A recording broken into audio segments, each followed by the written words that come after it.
Hi to everybody who follows IPP, Committee in Action. This is the first time me and Cherrie has ever met, which has been really, really exciting. On this lovely day. Yeah, so we just thought we'd do a little video really, to just talk to you about how our brothers are doing. Yeah. How is Aaron, Cherrie? Aaron's doing all right. He's been in for 18 years now. So it's kind of taken its toll on him, but he just keeps going. So we're just trying to keep going and keep going, and just kind of wait. You know, with parole and everything coming up, and just praying that he gets home and we can fix him in time. You know, because we've done so much damage, spending so long on a straight serving sentence. He's never been home, Clara. No, Aaron was one of the first in the country, wasn't he, to be sentenced to IPP? Yeah, 2005.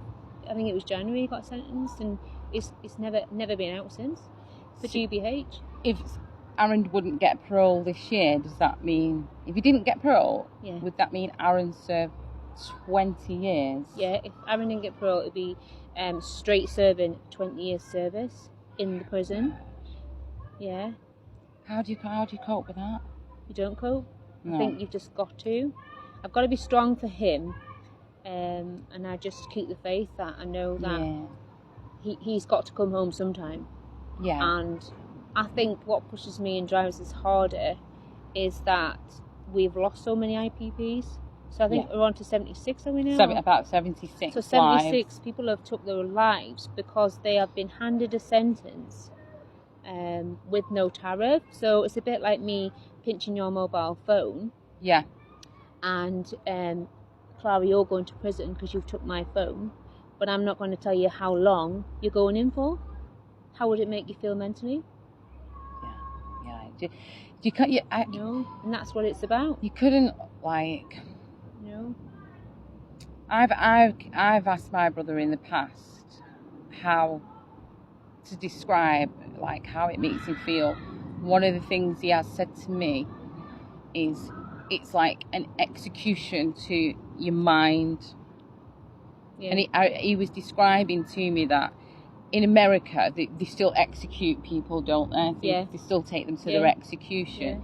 He said the only thing is that they're not taking our bodies to an execution, but the IPP sentences certainly executed their minds. The minds, and it's so unbelievably difficult because we just feel that what can we do to make it better in a bad day without repeating ourselves every day and day out, and it's really difficult for family members because they live with the sentence too every day, and it hurts and eats you up every day because it's like having a child, having a loved one, a relative that you can't soothe. We've started seeing now, haven't we, how mentally poorly family members are becoming. Yeah. And I do know, we're IPP Committee in Action, we are all good friends, and we all experience it, don't we? We all experience it, and not so long ago, well, you know this as a friend and an IPP committee member, and that I ended up in hospital for 6 days.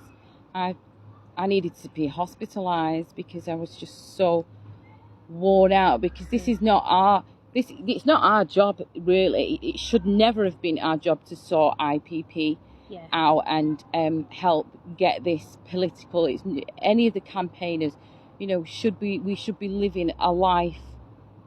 Having a life. A full life. Having a life, we should be. Do you know the committee that we're on, the IPP Committee in Action, and Shirley, Roddy, Bernadette, yourself and me, it feels like, to me, a full-time job, doesn't it? Doesn't, because we just have to keep picking it, and we won't stop until we get them home and we see justice, because it's a bit like, yes, I want my brother to come home, but I want everybody else's family members to come home, and I don't want to see another 77th death. No. And I just don't want the phone call to say, I'm really sorry, it's you, it's your brother, it's your sister, whatever. I don't want that phone call. So if I know I'm fighting with every breath of me, then at least I know that I've done enough. Because my brother did say to me, he said, I'm absolutely desperate now. Can you, you know, do what you can?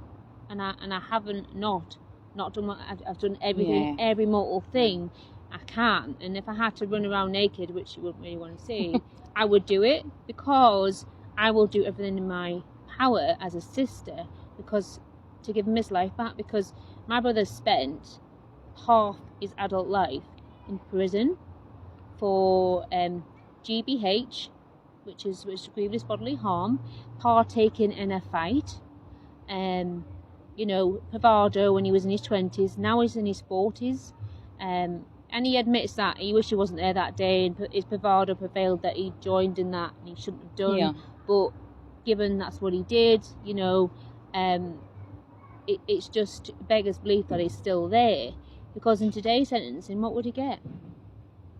He would just have a couple of months. Yeah. He'd be in and out, wouldn't he? Maybe 18 months, you know, if he was sentenced today, 18 months, 2 years, something like that. But you know, the government think it's right to spend millions of pounds keeping him in when he doesn't need to be in. He's got a family. Yeah. And what about you?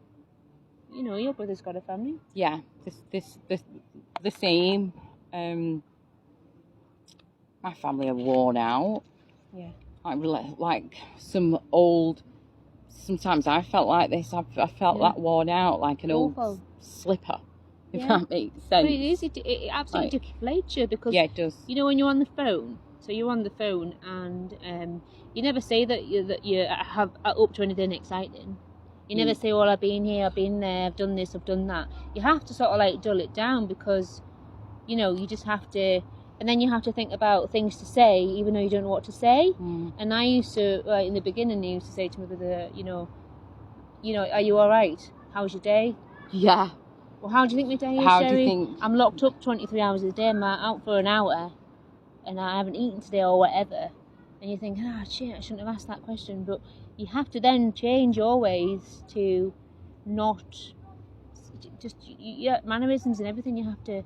You know, you don't want to tell him anything exciting's happened, isn't it? So it gets like that, doesn't it? Yeah. You know, but for each of the family members, we're obviously trying to support them as well, aren't we? Yeah. By just by being here and shouting about it and doing the things that we do and writing the emails we do and doing the stupid daft TikToks and whatever we need to do, and you know, supporting each other, because we know what it feels like, because we're actually going through it. Do you know what I find pretty hard? Is I'm my brother's strength on the this IPP sentence. Yeah. But if I have too much communication with him, Affects you. it makes me ill. No, same with me. But then if he doesn't have that communication with me, gives you a break. He becomes ill. Do you not think, like, so I think my brother thinks, for me, that he doesn't want to let me down, so he's trying to he doesn't want to say that he's having a bad day, do you know what I mean? And then when he doesn't ring me, it gives me a bit of a break. Yeah. From, not that I don't worry about him, because I always worry about him, but it gives me a bit of a break from him emotionally, and he doesn't want to admit that he's obviously suffering, but I know he is, because I can see it. Do you know what I mean? When you have them bits of a break from them, what I've noticed, and please forgive me, like, I don't mean it in how it's going to sound. Yeah. What I've noticed, it's freed up some time and space in my own life. Yeah. Whereas after a week or so, my own mental health gets better. Yeah, me too. And then obviously we have to stay connected to our loved ones on this sentence, because, you know, we're their strength. But the minute I get back, say we speak for 4 days in a row, me and my brother, it draws a lot out of me, because you